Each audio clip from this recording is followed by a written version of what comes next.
ह्या फोटोत जळतायत 6 चिता। ऑक्टोबर 2023 मध्ये तामिळनाडूमधल्या एका कारखान्यात आग लागली आणि त्यात 12 मजुरांचा मृत्यू झाला। त्यातलीच ही 6 जण। त्यांच्या सोबत त्यांच्या कुटुंबांची स्वप्न आणि आयुष्य सुद्धा राख झाली। पण कोण होता त्यांच्या मृत्यूला जबाबदार? हो, तेच फटाके ज्यांच्यामुळे आपली सेलिब्रेशन्स पूर्ण होत नाही। ते 6 मजूर एका फटाक्याच्या कारखान्यात काम करायचे। जगातली दुसरी मोठी फटाक्यांची इंडस्ट्री आहे भारतामध्ये आणि त्यातही देशातले 80 ते 90% फटाके बनवले जातात तामिळनाडूतल्या एका छोट्या शहरात, ज्याचं नाव आहे Sivakasi, the fire cracker capital of India. इथल्या फटाक्यांच्या इंडस्ट्रीचा अॅन्युअल टर्नओव्हर आहे साधारण 6000 करोड। आपल्याकडे वर्कर्सचा प्रॉपर डेटा नाहीये, पण काही एस्टिमेट्स नुसार 8 ते 10 लाख लोक या इंडस्ट्रीत काम करतात। शिवकाशी आणि त्याच्या आसपासच्या विरुधुनगर या जिल्ह्यातल्या अनेक भागांमध्ये अख्खीच्या अख्खी कुटुंब माचिसच्या काड्या आणि फटाक्यांच्या उद्योगात सामील आहेत। पण इथे जे होतं त्याचं वास्तव खूप वेगळं आहे। तर जाणून घेऊया भारताच्या फायर क्रॅकर कॅपिटलचं ऑनेस्ट बोल्ड ट्रूथ। शिवकाशीची फायर क्रॅकर इंडस्ट्री 100 वर्ष जुनी आहे। 1923 मध्ये पी अय्या नादर आणि ए षण्मुगा नादर या भावांनी तामिळनाडूची पहिली माचीस काडीची फॅक्टरी सुरू केली होती। थोड्या वेळाने त्यांनी फटाक्यांच्या बिझनेसमध्ये उडी मारली, जो इतका प्रॉफिटेबल निघाला की शिवकाशी मधलं प्रत्येक घर त्यात सामील झालं। आजच्या घडीला एकट्या शिवकाशीमध्ये 1070 स्मॉल आणि medium scale fire cracker units आहेत। त्याच सोबत त्याला पूरक अशा मॅचस्टिक्स, पॅकेजिंग आणि लेबल्सचे सुद्धा युनिट्स आहेत। इथे लेबर पार्टिसिपेशन रेट सुद्धा खूप हाय आहे। लेबर फोर्स मध्ये 70% महिलांचा समावेश आहे। पण असं असूनही हे शहर आणि विरुधुनगर जिल्हा आपले सोहळे प्रकाशमान करण्यासाठी स्वतः मात्र जळतोय।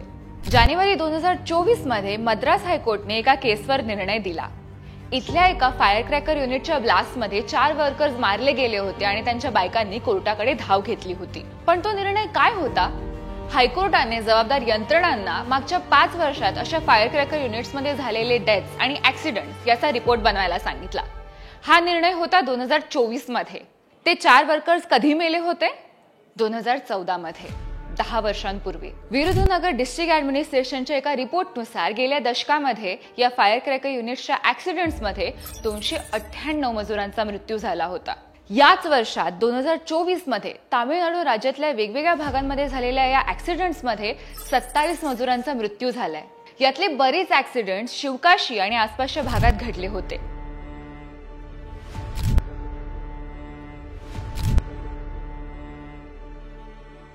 गेल्या वर्षात 2023 मध्ये एकट्या ऑक्टोबर मध्ये 27 लोक अशीच मारली गेली होती। ह्या तर फक्त बातम्यांमध्ये आलेल्या घटना आहेत। ऍक्च्युअल नंबर त्यापेक्षा मोठा असू शकतो। ही किंमत आहे आपल्या सेलिब्रेशन्सची। शिवकाशीच्या फॅक्टरीज मधली 95% कामं ही मॅन्युअली होतात, म्हणजे सगळंच हाताने।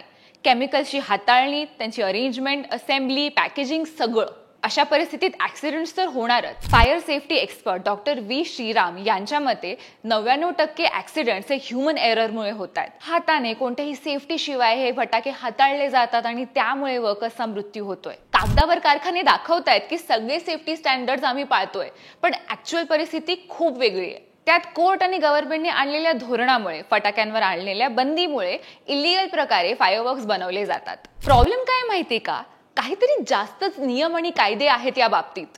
Central government, state government, local government यांच्या नियमांचं आणि धोरणांचं जाळं निर्माण झालंय, ज्यातनं हे नियम तोडायला मार्ग काढणं सोपं झालंय। शिवकाशी मधला कारभार रेग्युलेट करण्यासाठी पेट्रोलियम आणि एक्सप्लोजिव्ह सेफ्टी ऑर्गनायझेशनने फक्त 5 अधिकारी नेमले आहेत। 1000 पेक्षा जास्त फायरवर्क्स युनिट्ससाठी फक्त 5 ऑफिसर्स। इतकं धोकादायक काम करायला सुद्धा या गरीब मजुरांना कवड्याने एवढे पैसे मिळतात। एका पुरुषाला दिवसाचे 500-600 रुपये मिळत असतील, पण त्याच्याच घरातल्या तेच काम करणाऱ्या बाईला मात्र 300 रुपये इतकी मजुरी मिळते। आणि हो, मी आधी सांगितल्याप्रमाणे या इंडस्ट्रीमध्ये 70% महिलाच आहेत। शिवकाशी मधल्या मजुरांची परिस्थिती गंभीर आहे, पण हे चित्र फक्त तामिळनाडूतच नाहीये। देशभर विविध फायर क्रॅकर फॅक्टरीज मध्ये होणाऱ्या ब्लास्टमुळे मजुरांचे जीव जात आहेत। महाराष्ट्रातही अशा घटना अनेकदा घडतात। जून 2024 मध्ये नागपुरातल्या दामना गावातल्या फटाक्यांच्या फॅक्टरीच्या ब्लास्टमध्ये 8 जणांचा मृत्यू झाला। दिवाळीपासून न्यू इयर्स पर्यंत आणि लग्नांपासून इलेक्शन्स पर्यंत जर फटाक्यांचा धूमधडाका झाला नाही तर सोहळा साजरा झाला असा वाटत नाही। पण आपल्याच नकळत याच सेलिब्रेशन्समुळे गरीब मजुरांचे जीव जात आहेत. दिवाळी आली की फटाक्यांमुळे होणारं प्रदूषण, त्यांच्यामुळे आपल्या आरोग्यावर होणारे दुष्परिणाम याबाबत बरंच बोललं जातं. पण तेच फटाके बनवणाऱ्यांबद्दल कुठेच काही बोललं जात नाही, हेच दुर्दैव आहे.